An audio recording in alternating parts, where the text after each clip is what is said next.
Wait a minute. Joe takes the sketch of Veronica's appetite and hands it to Mario. Is this the person you saw? Yeah, that's her. You've definitely captured the green hair and orange beret. Looks at Veronica. Now that you mention it, you do look alike. I've got it. She was your twin sister, right? I believe I need to sit down. Quick, a glass of water. Mario gets Veronica a glass of water. Listen to me, boy wonder. If this is a practical joke, you'll be running around trying to find your head. This other girl you saw. How did she act? Do you have any idea where she went? Well, for the longest time she was just standing in the door, sniffing the aromas. Then she started turning all her pockets inside out, looking for change, I guess. Poor kid. I was going to give her a slice of pizza, but she just kind of growled and took off. That way. She points. Toward the mall. The mall? Is that bad? I don't know. So far, she's kept herself under control. I'm not sure what a runaway appetite will do when she's in a food court surrounded by a dozen restaurants. We'd better hurry. Mrs. Bibby, let's go. Will someone kindly explain to me what's going on? They exit. You know, for a day when we haven't had any customers, it's been pretty busy. Yeah. Scene 5. Outside the Riverton Mall. But how could this happen? I've never heard of an appetite getting up and walking away before. Hey, you're a princess. I'm a detective. Weird stuff always happens to people like us. Sounds of sirens and car doors slamming. Enter Sheriff McGrew and Deputy Fisk. Now what? Well, look who it is. Mr. Finders Keepers himself. How's it going, kid? Find any lost kitty cats lately? No, sir. Are you out on a call? Regular junior crime stopper, isn't he? Yeah, we're answering a code 12. Disturbing the peace. Sounds dangerous. Not really. Seems as though someone's been bothering people in the food court. Running around, sniffing people's plates, making funny yum-yum noises, loudest stomach grumbling I ever heard. Then someone offered her a French fry and she took off. Oh, the poor thing. Don't worry, miss. We'll... He looks at her and Mrs. Bibby closely. Say, it's the princess and her chaperone, isn't it? He frowns. Giles, I don't recall anyone appointing you tour guide. Well... Not to worry, Sheriff. It was my decision. I wanted to find someone who can offer the princess a young person's point of view. I see. Well, that's okay then. Fine young man, our Joe here. He'll make a crackerjack detective someday. Thank you, sir. Exit McGrew and Fisk. I owe you one, Mrs. B. Never mind that. We've got to find the princess's appetite before she disturbs someone else's peace. Maybe she's still in the mall. Come on. He starts to exit stage right. Wait. Joe stops, turns. She's my appetite. I'll lead the way. This way. They exit stage left. Scene 6. Inside the Riverton Mall, beside a fountain. What makes you so sure she went this way? I can't explain it. I just know. Babysitter and child are arguing beside fountain. I want to go swimming! I want to go swimming! I already told you. You can't go in the fountain.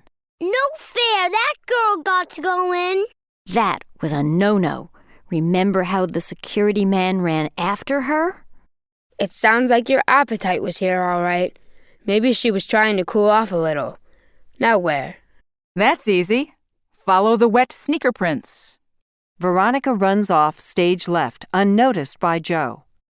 Hey, you're right. She did leave tracks. He looks around. Where did the princess go? She's way ahead of you. She points off stage. Halfway up the escalator. They exit stage left. Scene 7. Riverton Mall, 1 floor up. Oh, great. Now we've lost the princess and her appetite. Maybe that young lady saw her. Excuse me, did you happen to notice a girl who looked sort of like a princess, who was chasing after a girl with spiky green hair and an orange beret? Only if you look closely, they each had the same face? Girl calmly points to stage left. Thanks. He stops. Oh no, I was afraid of that. What's wrong? There's only one place in that direction. The multiplex.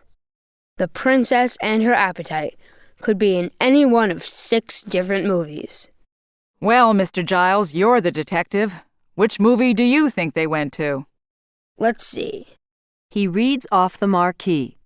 The Search for Delicious, Willy Wonka and the Chocolate Factory, Jaws, James and the Giant Peach, The Apple Dumpling Gang, and The Creature That Ate Philadelphia. They all sound like they'd appeal to an appetite. Scream off stage. Mrs. Bibby and Joe look at each other. I think it came from The Creature That Ate Philadelphia. They exit stage left. Scene 8. Inside the movie theater of Cinema 8. She tried to eat my popcorn. She tried to eat mine, too. It was awful. What, the popcorn? No, the creature. She's the one who eats Philadelphia, right? I don't know, but these are amazing special effects. Look, there she is again. She's up on the stage by the movie screen. Veronica's appetite, wearing a green wig, an orange beret, and other colorful clothes, is standing against the movie screen, looking baffled. Enter Sheriff McGrew and Deputy Fisk. All right, everybody. The situation is under control. I repeat, the situation is Under control! Come on down off the stage now. No one is going to hurt you. Hungry. I understand that, but you can't just help yourself to other people's food, can you? Now I'm going to ask you one more time, real nicely, to come on down off the stage. Hungry. Can't you see you're scaring her? She's holding a giant tub of popcorn. Veronica! Princess, I'm going to have to ask you to stay out of this. Actually, Sheriff, the princess and that girl are sort of related to each other. Isn't that right, Mrs. Bibby? Yes, they are extremely close, Sheriff. Don't worry, I'm sure the princess can deal with this situation. McGrew looks at her, hesitates, then backs off. See? I've got a big tub of popcorn. We can share it. She gets up on the stage with the appetite, who backs off a little. Don't be afraid. It's delicious. It's got real butter, and it's hot, too. Try some. She takes a handful for herself and hands the popcorn to the appetite. The appetite eats some. She smiles and says, Mmm. Then Veronica and the appetite walk off stage together, sharing the tub of popcorn and making mmm sounds together. Moviegoers, Fisk, Joe, and Mrs. Bibby applaud, as at the end of a movie. Okay, folks, the excitement's over. Get your refunds at the box office. Exit moviegoers. Veronica returns alone, tossing up popcorn and catching it in her mouth. Nice job, Princess. You'd make a first-class negotiator. Now, where's your friend? It's okay. She's safe and sound. I sent her home. You did what? But that's interfering with police procedure, Princess. Your cousin violated a Code 12, a Code 28, and possibly a Code 81. Fisk, search them all. Princess, I'm afraid I'm going to have to... Deputy Fisk whispers in McGrew's ear. What? Oh, right. International incident. Highly embarrassing. The mayor will not be pleased. He smiles. Well, we don't want to spoil the relations between our two countries, do we? He pauses. Just make sure your friend has a nice hot meal. Okay, Princess? Okay, Sheriff. She gives the tub of popcorn to McGrew. Here. I'd better not spoil my appetite now that I've got it back. Oh, sure, whatever you say. Can I give you folks a ride? We'll settle for a police escort, Sheriff McGrew. Exit McGrew, Mrs. Bibby, and Fisk. Thanks for finding my appetite, Mr. Giles. That's Joe, Princess. And you're really the one who found her. I just found the trail. That's Veronica, Joe. Let's just call it a team effort. They exchange high fives. Will you be my guest at the museum dinner? Glad to, Veronica. I just have to do one more thing. He moves upstage to address the audience. Well, I guess that closes the book on the case of the runaway appetite. It had a little of everything. Movies, pizza, royalty, and for finders keepers, it was a double success.